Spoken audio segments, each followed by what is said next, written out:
नमस्कार, आप देख रहे हैं न्यूज भारत 24 और मैं हूं आपके साथ अजय झा। हाजिर हूं अब तक की 10 बड़ी खबरों के साथ। जनसुराज पार्टी के संस्थापक प्रशांत किशोर ने अपनी और पार्टी की आय को लेकर उठे सवालों का जवाब दिया। उन्होंने बताया कि पिछले 3 वर्षों में 241 करोड़ रुपए कमाए और उसमें से 98 करोड़ रुपए जनसुराज पार्टी को दान दिए। इस आय पर उन्होंने करीब 31 करोड़ रुपए जीएसटी और 20 करोड़ रुपए इनकम टैक्स के रूप में खर्च किया है। बिहार के लोग सुन लो कर तुम चोरी करते हो। प्रशांत किशोर ने 241 करोड़ रुपया फीस के तौर पर मैंने पिछले 3 साल में जमा किया है। इस पर 30 करोड़ 95 लाख 68,764 रुपया जीएसटी पे किया गया है। ध्यान रखिए कि जो पैसा हम लोग सलाह देते हैं उस पर जो फीस मिलती है उस पर 18% भारत सरकार को जीएसटी देते हैं। तो 241 करोड़ रुपया हमने फीस के तौर पर लिया 3 बरस में और उस पर 30 करोड़ 95 लाख रुपया हमने जीएसटी भरा। उसके बाद 20 करोड़ रुपया इनकम टैक्स दिया है। 20 करोड़ रुपया टैक्स दिया है, इनकम टैक्स, और 98 करोड़ 75 लाख रुपया डोनेट किया है जनसुराज पार्टी को अपने व्यक्तिगत अकाउंट से। बिहार विधानसभा चुनाव की सरगर्मी बढ़ रही है और कांग्रेस पार्टी ने प्रियंका गांधी के नेतृत्व में महिलाओं और समाज के कमजोर वर्गों के लिए कई बड़े वादे पेश किए हैं। प्रियंका गांधी ने घोषणा की है कि यदि कांग्रेस सरकार बनेगी तो राज्य में उन महिलाओं को 2,500 रुपये प्रति माह आर्थिक सहायता मिलेगी जिन्हें आर्थिक तंगी का सामना करना पड़ता है। इसके अलावा बताया गया कि हर जरूरतमंद महिला को मुफ्त इलाज की सुविधा दी जाएगी, जिसमें इलाज की सीमा 25 लाख तक होगी। साथ ही भूमिहीन परिवारों को भी कुछ भूमि भी प्रदान की जाएगी।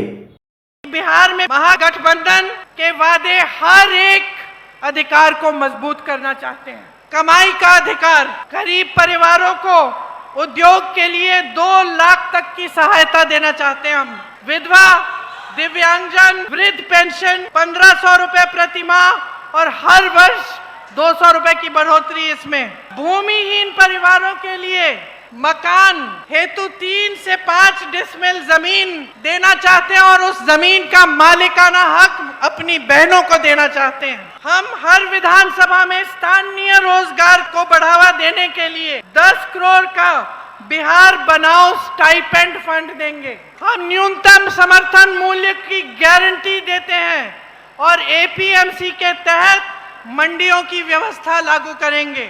लाखों सरकारी पदों पर नियुक्तियां हैं, उनमें बिहार वासियों के लिए हम विशेष आरक्षण रखेंगे। मनरेगा में 300 रुपए प्रतिदिन मजदूरी और काम के दिन 2 गुने मजदूरी। 200 यूनिट बिजली हम मुफ्त में देना चाहते हैं, फ्री बिजली मिलेगी आपको।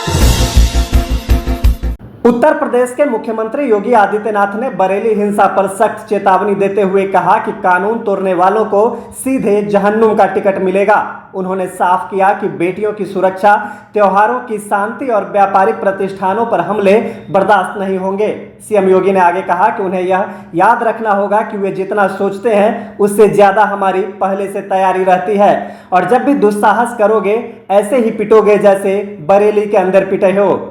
यह अराजकता स्वीकार्य नहीं। विकास में हर व्यक्ति की भागीदारी जब सुनिश्चित की गई है, गांव-गांव का विकास हो रहा है, कल्याणकारी योजनाओं में बिना भेदभाव के शासन की योजना का लाभ उपलब्ध करवाया जा रहा है। बिना भेदभाव के युवाओं को नौकरी और रोजगार उपलब्ध करवाया जा रहा है, तो फिर यह अराजकता कैसे? लेकिन याद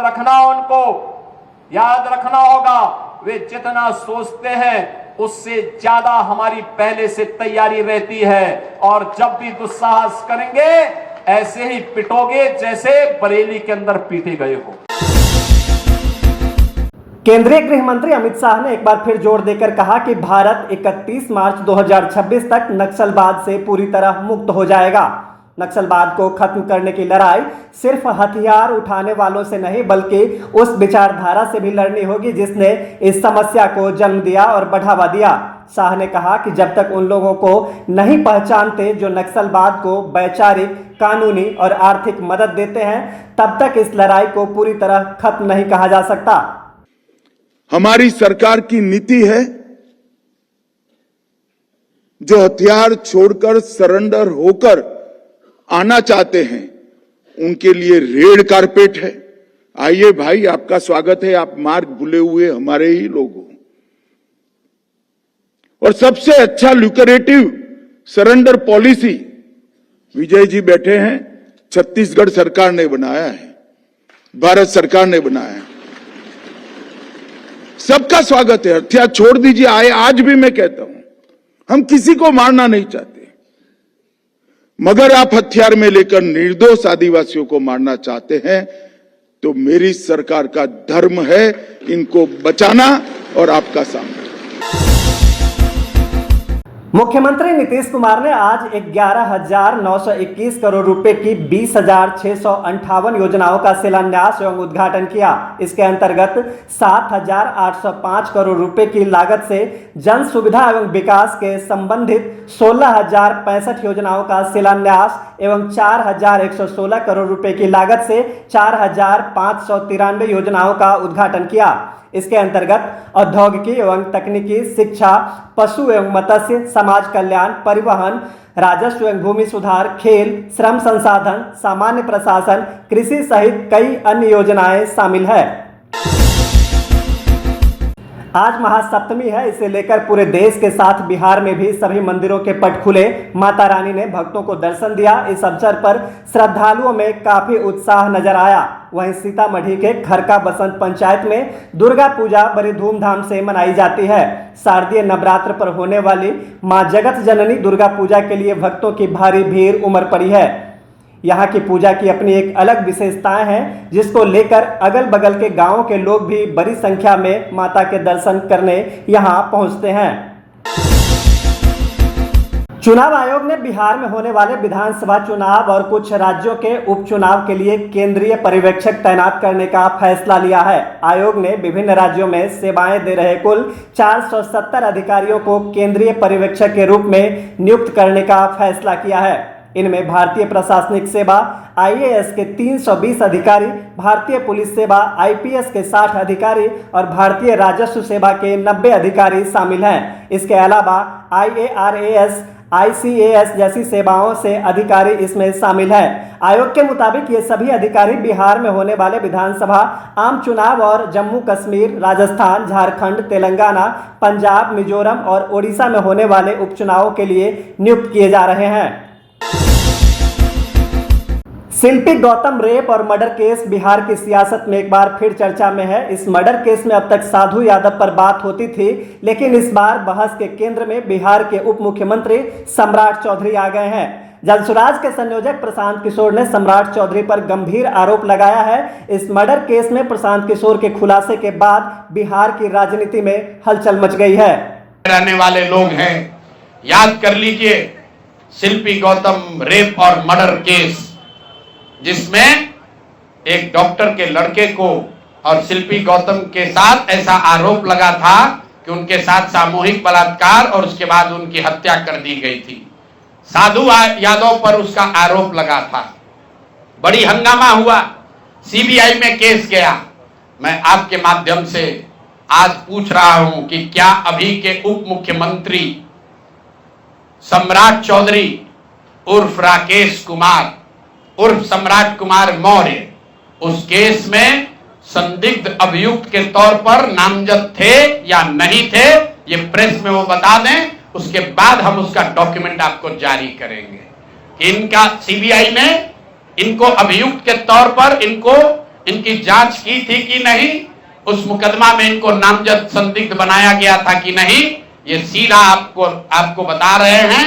ये आए और ये पूरा केस तब के भाजपा के नेता सुशील कुमार मोदी जी ने उठाया था।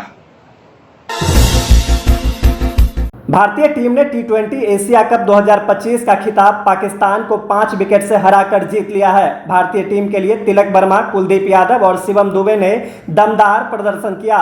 इन प्लेयर्स की वजह से भारतीय टीम ट्रॉफी जीत पाई।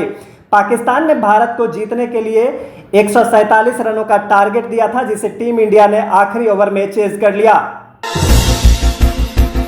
जेन-जेड विरोध प्रदर्शनों के दौरान नेपाल की विभिन्न जेलों से भागे 7,700 से अधिक कैदी या तो वापस लौट आए हैं या उन्हें उनके संबंधित हिरासत केंद्रों में वापस लाया गया है। जेल प्रबंधन विभाग के अधिकारियों के अनुसार 8 और 9 सितंबर को जेन-जेड के विरोध प्रदर्शनों के दौरान देश भर के हिरासत केंद्रों से कुल 14,558 कैदी भाग गए थे। सुरक्षा बलों के साथ झड़प के दौरान 10 कैदियों की मौत हो गई है, जबकि 7,735 कैदी जेलों में लौट आए हैं। कुछ कैदी स्वेच्छा से वापस लौट आए हैं, जबकि अन्य को सुरक्षा बलों ने गिरफ्तार कर लिया है। हालांकि विभिन्न जेलों में 6,813 कैदी अभी भी फरार हैं। अभी तक की खबरों में बस इतना ही। मुझे दीजिए इजाजत। नमस्कार।